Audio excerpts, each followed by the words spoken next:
Welcome back. I'm Tom Shuri, and this is probably 095 by the time you see this.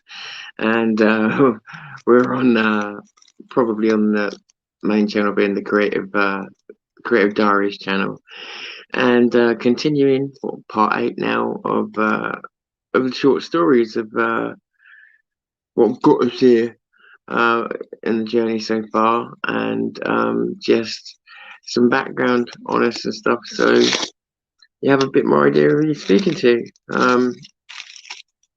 And reason I called it a bit taste of victory is because I was reminded over the last, I don't know, I was reminded by something of the first night that we shot it. So the show I showed you, the previous show, the one with the stunts and that, it's called Battered or Battered Evolution, okay? So the first, I planned to do that show a bit like this one. I planned to do it for a long time, not as long, but for a long time beforehand, to put a lot of thought into it. And so tried a couple of little bits out, but didn't have a whole team or filming session anyway. So we have a small team, which is me, two good mates, who one of them ended up being a part-time member of the team, the other one went on to be a full-time member. And we'd hired my ex-missus' place because she was moving and didn't give a shit. So we used the bedroom in there and stuck the mattress in front of the front of the window, so we couldn't break the window. Jesus. And yeah, we decided to play bedroom football, and we couldn't quite work out how to do it. So basically, just ended up being somebody on a step ladder masquerading as some kind of goalie, whilst the football was punted at us as hard as possible. Like, it sounds like a disaster, right? And it nearly was, but this this crazy set of moments was unforgettable, because I was way overexcitable. First time we'd film, remember, and I was so overexcitable. I think back of it, I must have been like, probably must have been immature in some ways, just in my energy. Do you know what I mean? I had so much energy. I was so excited. I was so excitable to even be doing it, let alone, And I remember a couple of times the ball, they done a good kick with the ball and it whacked me proper and knocked me straight off the fucking steps. And they were good shots, and I welcomed them. But one of the times they came off, it was right in the middle of it, and you see, the thing is, what people don't realize is that the worst times, although being relaxed is good when you pull, one of the worst times is when you're starting to get tired, because you can't correct quite so well. You're not quite so accurate in your corrections, and sometimes you haven't got the energy to move a certain muscle that you need to, just to turn and move. You haven't got that same strength in places. So losing that is quite a big deal when you fall in and you know that, especially if you know you're going to hurt yourself, that small movement that you can make to stop that sort of goes away. And so, yeah, sorry, I lost myself a little bit. Lucky I can edit these, isn't it? Anyway, about the sorry, I will get back to it in a second.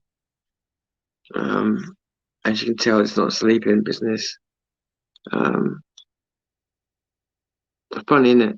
This time last year, I realised tonight. This time last year, I had exactly the same problem, not sleeping, and I'm starting to think maybe it's something to do with.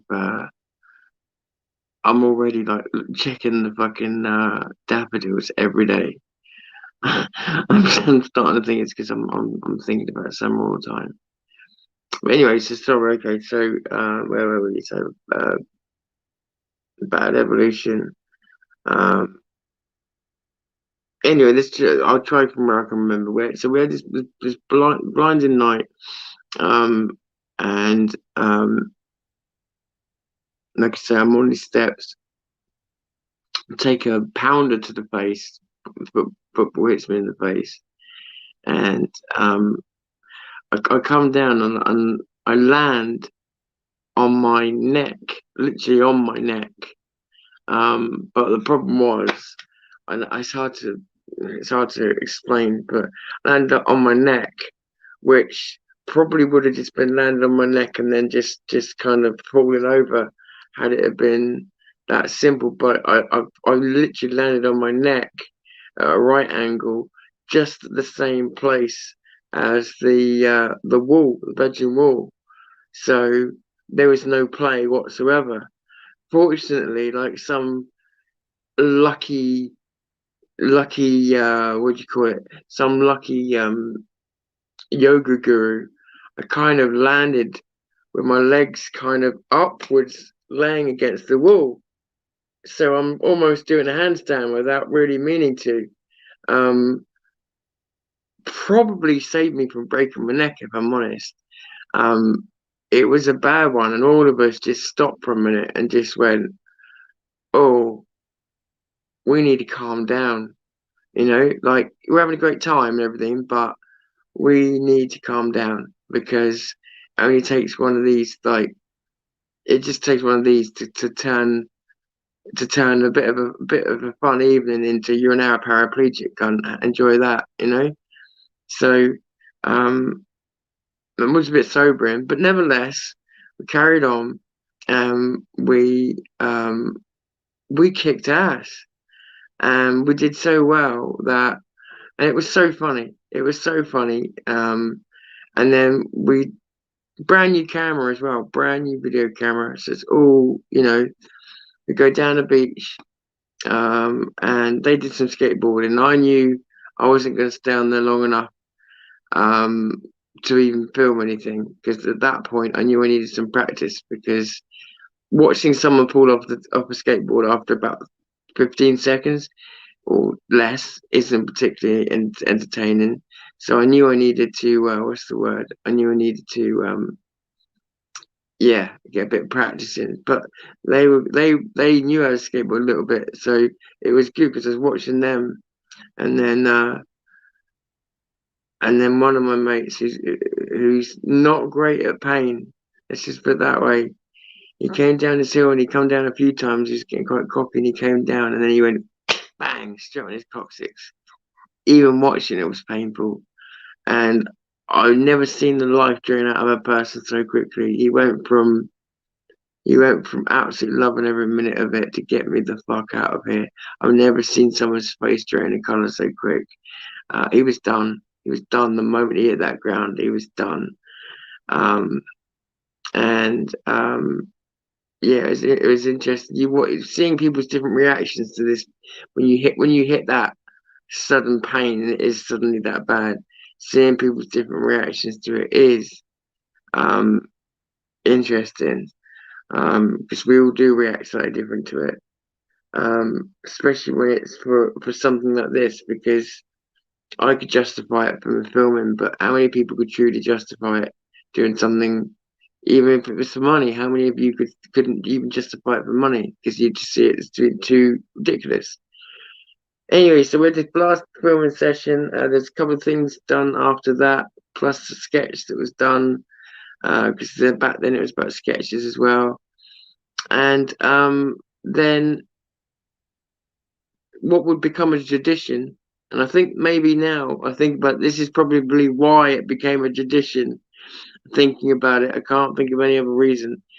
Um, we we filled up the tape, and I think the tape was about an hour, hour and a half, and so we were like, okay, and I remember winding it back on cue.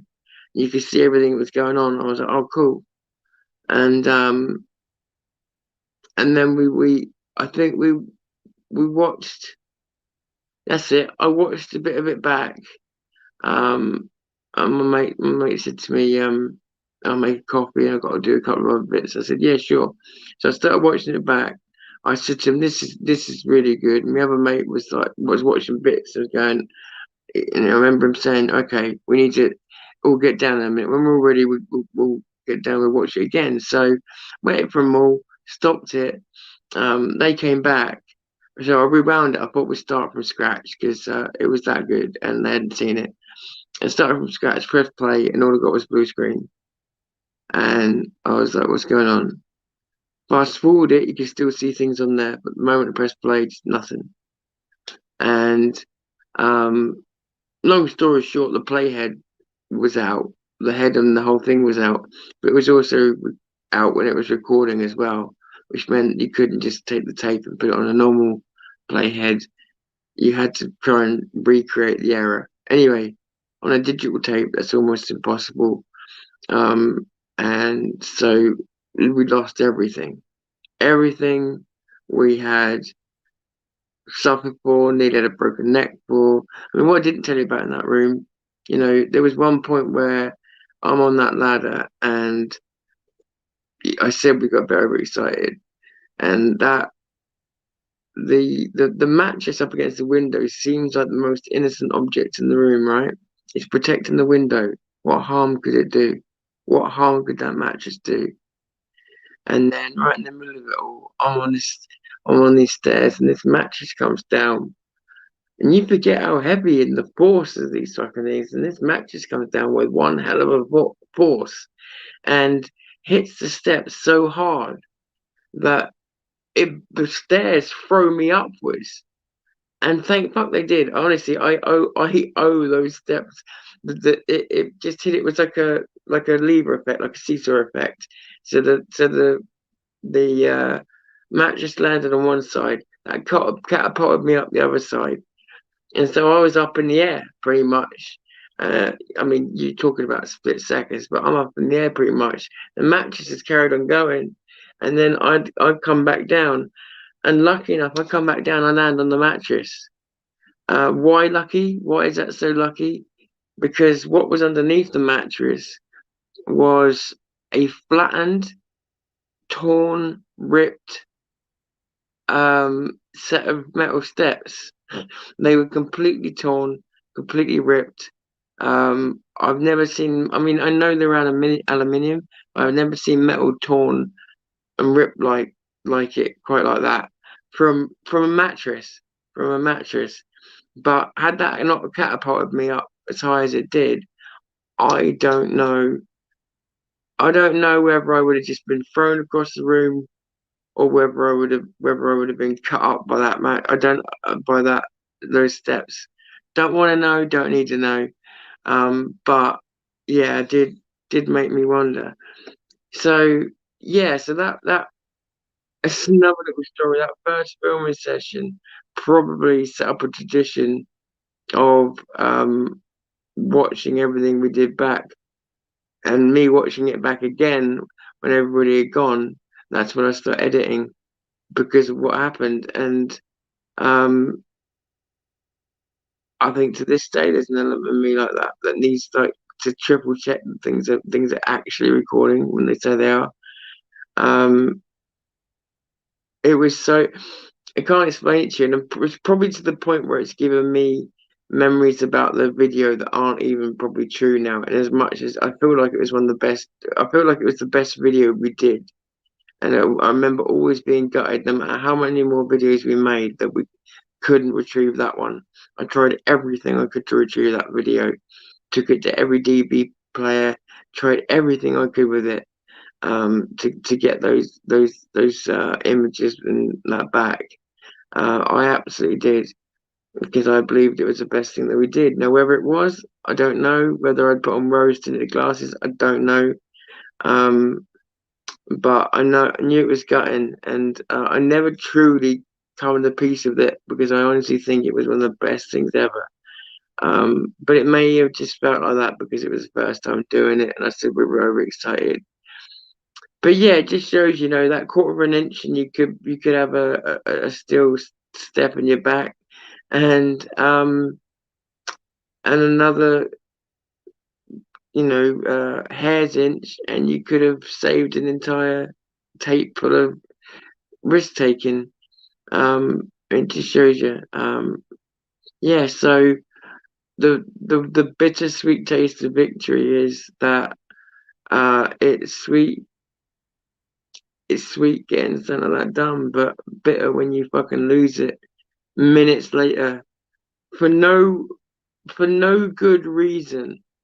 For no reason that you've made, no mistake you've made, nothing you've done. Just life is gonna be like that to you today. First time you've done it, and it's gonna kick you straight in the bollocks and remind you you're nothing. And we had that, and yeah, we still came back for more. But what a bastard. Um, yeah, if you're, because a lot of things when people start filming or playing the guitar or anything like that, if they're gonna quit, it's gonna happen the first 7 days. So I'm amazed we didn't quit that first 7 days, to be honest.